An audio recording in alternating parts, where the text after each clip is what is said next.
Hello students, political science के paper 2 का question हम लोग देखेंगे अभी। आप सबका हमारे चैनल पर स्वागत है। हमारे चैनल को सब्सक्राइब कर वीडियो देखें, आपको यहाँ पर आंसर सॉल्यूशन ज़रूर मिलेगा। तो पेपर 2 पार्ट 1 के जो हैं सेकंड पेपर, पहले फर्स्ट पेपर का हमने सॉल्यूशन डाला है।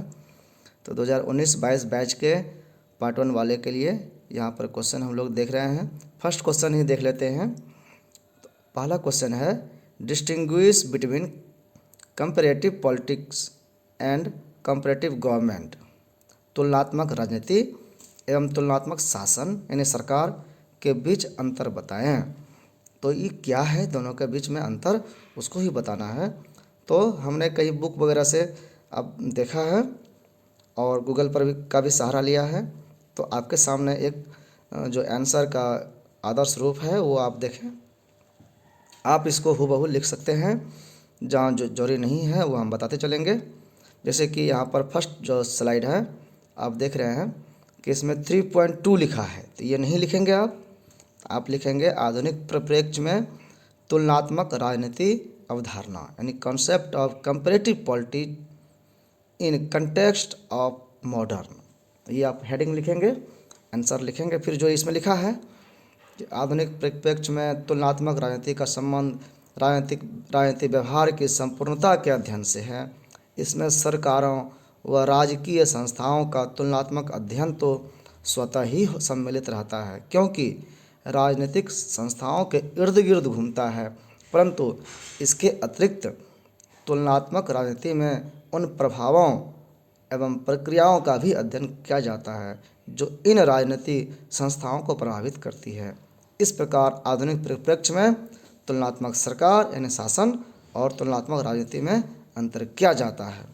तुलनात्मक राजनीति के आधुनिक परिप्रेक्ष्य को समझने से पूर्व तुलनात्मक सरकार व तुलनात्मक राजनीति के अंतर को समझना आवश्यक है। तो ये तो आपको लिखना है। फिर ये जो यहाँ दिया हुआ है 3.1, ये नहीं लिखना है। इसके बाद जो लिखा हुआ है हेडिंग कि परंपरागत परिप्रेक्ष्य के अंतर्गत तुलनात्मक राजनीति का अर्थ in meaning of comparative politics in context of traditional. तो हमारी परंपराओं में क्या इसका अर्थ है वो यहाँ पर बताया गया है। हम पूरा पढ़ेंगे नहीं तो वीडियो फिर लंबी हो जाएगी। तो आप इसको देख लें ये, और इसको अपने लैंग्वेज में लिखने का प्रयास करें। इसमें विभिन्न टर्म्स एंड कंडीशन का प्रयोग हुआ है। यहाँ पर आप अलग अलग टिप्पणियों का प्रयोग करें। तो नेक्स्ट पेज पे चलते हैं। फिर यहाँ लिखा हुआ है 3.4, ये नहीं लिखेंगे आप, लेकिन ये लिखेंगे कि आधुनिक परिप्रेक्ष्य में तुलनात्मक राजनीति का अर्थ तथा परिभाषाएं। कि अभी जो मॉडर्न कॉन्टेक्स्ट है इसमें इसका क्या अर्थ है और इसके बारे में विभिन्न विद्वानों ने, विचारकों ने क्या क्या परिभाषाएं या क्या क्या इसके बारे में वर्णन किया है।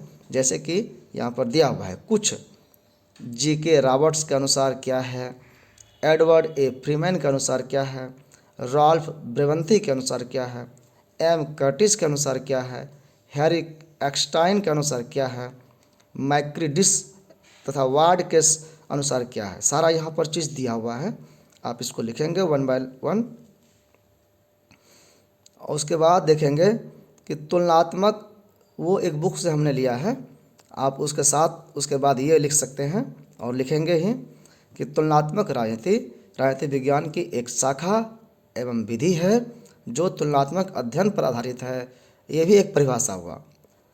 चाहे तो आप सब परिभाषा के अंतिम में, यानी यहाँ जो ये दिया हुआ है एडवर्ड फ्रीमैन, रॉल्फ ब्राइवंटी और एस कर्टिस, इसके बाद ये वाला उपयोग करें तो ज़्यादा अच्छा रहेगा। ये कंपैरेटिवली थोड़ा सा ज़्यादा व्यापक है, इसको लास्ट में लिखेंगे, मतलब इसके बाद।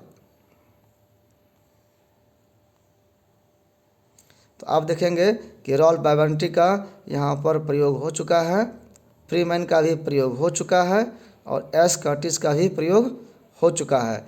इसलिए यहाँ पर जो रेड में परिभाषा दिया हुआ है ये लिखना आपको जरूरी नहीं है, इसको छोड़ देना है। हमने एक स्लाइड बनाया था उसमें ये अलग पेज से लिया था, इसलिए ये रिपीट हो गया। तो इसकी परिभाषाएं जो है इस पेज में वो शामिल हो गया है। आप यहाँ देख सकते हैं जो आपने पहले लिख चुका है। तो इसके बाद आप यही लिखेंगे और इसको छोड़ देंगे और फिर यहाँ से लिखेंगे कि तुलनात्मक सरकार व तुलनात्मक राजनीति में अंतर क्या है। तो अंतर करके ये लिखेंगे और उसके नीचे एक ये 2 टर्म बताया गया है कि क्षेत्र संबंधी अंतर क्या है और राजनीतिक व्यवहार को प्रभावित करने वाली शक्तियों एवं प्रभावों के अध्ययन के आधार पर भी कुछ अंतर है, वो यहाँ बताया गया है। फिर आगे देखेंगे कि तुलनात्मक शासन तथा तुलनात्मक राजनीति को समझने के लिए इसके अर्थ और विशेषता का अध्ययन पहले जरूरी है कि क्या अर्थ है और इसकी क्या विशेषताएं हैं। तो पहले ये अर्थ नाम से एक टॉपिक पढ़ेंगे, फिर विशेषता के नाम से एक टॉपिक पढ़ेंगे, तब दोनों के बीच में अंतर करेंगे तो स्पष्ट हो पाएगा। और हमारा जो असाइनमेंट का 2500 वर्ड्स का लिमिट है अप्रॉक्स में हो जाए, वो यहाँ पर होने में थोड़ा सफलता मिलेगी। जैसे है तुलनात्मक शासन तथा तुलनात्मक राजनीति का क्या अर्थ है। तो यहाँ पर देख रहे हैं कि तुलनात्मक शासन तथा तुलनात्मक राजनीति विज्ञान की 2 महत्वपूर्ण अवधारणाएं हैं, 2 कॉन्सेप्ट हैं। कंपैरेटिव गवर्नमेंट एंड पॉलिटिक्स का तुलनात्मक शासन और तुलनात्मक राजनीति एक दूसरे से भिन्न है, पूरी तरह से एक नहीं, थोड़ा थोड़ा भिन्न है। इन दोनों के अंतर को स्पष्ट करते हुए एडवर्ड ए फ्रीमैन ने लिखा था कि तुलनात्मक सरकार से मेरा अभिप्राय राजनीतिक संस्थाओं और सरकार के रूपों का तुलनात्मक अध्ययन है कि कैसा सरकार हो सकता है, और तुलनात्मक राजनीति के नाम के अधीन में एक ही समय की और एक दूसरे से बहुत दूरी पर स्थित देशों की राजनीतिक समानताओं को एकत्र करता हूँ कि तुलना करना हो 2 सरकारों के बीच में, तो वो तुलनात्मक राजनीति के अध्ययन के अनुसार करते हैं। और तुलनात्मक सरकार जो है वो राजनीतिक संस्था यानी सरकार के रूपों का तुलनात्मक अध्ययन करते हैं। अब यहाँ पर फिर आप ये हम पढ़ नहीं रहे हैं, पूरा आप लिख लें, इस पर इसी को वर्णन किया गया है। आप फिर इसको लिख लें।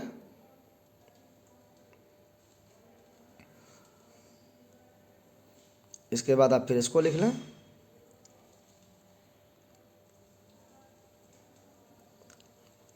नेक्स्ट स्लाइड में ये दिया हुआ है, इसको आप लिखें। यहाँ पे लातीनी जो है अफ्रीकी के बाद उसको लैटिन अमेरिका लिखेंगे तो अच्छा रहेगा, ये भी चल सकता है। फिर तुलनात्मक राजनीति की मुख्य विशेषताएं क्या क्या है उसको देख रहे हैं। 2 विशेषता को लेकर के देख रहे हैं हम। जैसे कि पहला है मूल्य मुक्त अध्ययन और दूसरा है राजनीति का अध्ययन राजनीतिक व्यवस्था के रूप में। फिर तीसरा है अंतर अनुशासनिक दृष्टिकोण और वैज्ञानिक सिद्धांत निर्माण एक उद्देश्य के रूप में, ये चौथा है। अब वीडियो पॉज करके लिखते जाएंगे। 5वां है क्षितिजीय और समतल तुलनात्मक अध्ययन। फिर 6ठा है व्यवस्था मूलक दृष्टिकोण। इसमें फिर ये सब पॉइंट का आप वर्णन भी देख रहे हैं। आप इनको हुबहू या अपने लैंग्वेज में थोड़ा सा चेंज करके आप लिखें। 7वां पॉइंट है विकासशील देशों का अध्ययन, जो पूर्ण डेवलप अभी नहीं हो पाए हैं वैसे देशों का अध्ययन यहाँ पे किया गया है। 8वां पॉइंट है विश्लेषणात्मक व व्याख्यात्मक अध्ययन। फिर 9th नंबर पॉइंट देखेंगे राजनीति का वस्तुनिष्ठ अध्ययन। इसके आगे देखेंगे 10 नंबर व्यवहारवादी अध्ययन संबंधी दृष्टिकोण। 11 देखेंगे प्रारंभिक ढांचे का अध्ययन कि उसमें का क्या ढांचा है। और 12 देखेंगे संरचनात्मक व कार्यात्मक दृष्टिकोण।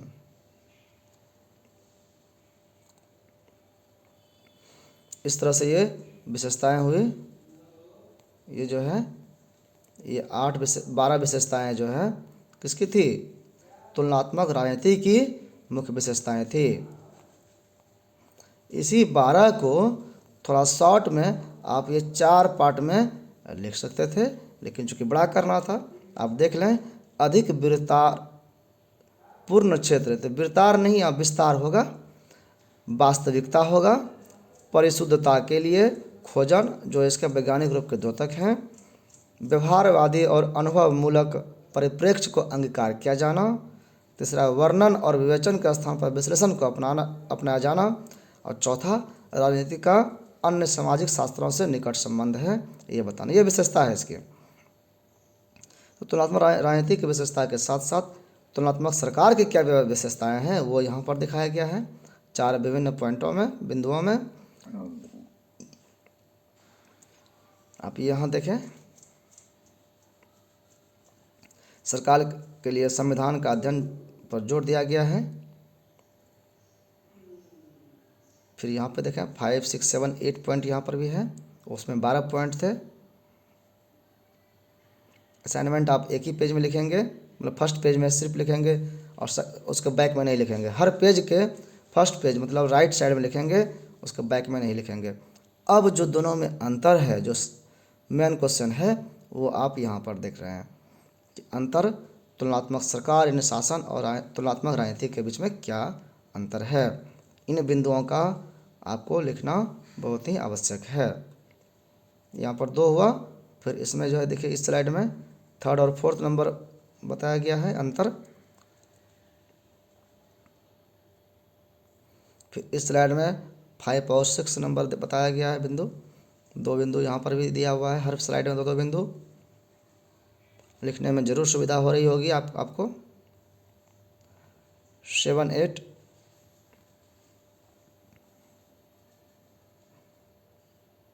तो इस तरह से आप देखें कि दोनों के बीच में अंतर क्या है, ये यहाँ पर अंतिम में दिया गया। अंतर इस प्रकार है, तो इसको आप पूरी तरह से लिखेंगे कि तुलनात्मक शासन एवं तुलनात्मक राजनीति के बीच अंतर इस प्रकार है, और तब ये लिखेंगे। तो अब वीडियो मेरा कंप्लीट हुआ, ये टॉपिक कंप्लीट हो गया। आपने हमारे वीडियो को देखा और आपने हेल्प लिया, आप लाभान्वित हुए, हम भी खुश हुए।